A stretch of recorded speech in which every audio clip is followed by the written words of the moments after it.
Ev dergundê Eynî ya Sêrtê ye.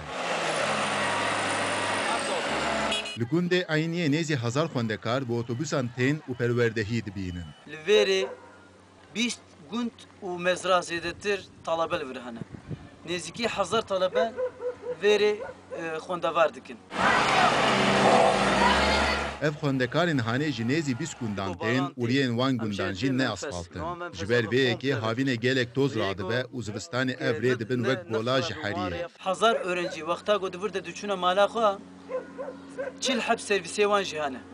Wexta ku diçûne mala xwe, ev de til nava toz û dumanê de dima û çile jî ev de nava çamorê de dima. Narê veberiya bêjayiyê dest bi xebatê kir. Rêveberê rêyên bêjayiyê Sêrtê Sebahattin Dîrek got, welatî di demek nêz de wê ji vê piskirêkê xilas bibin.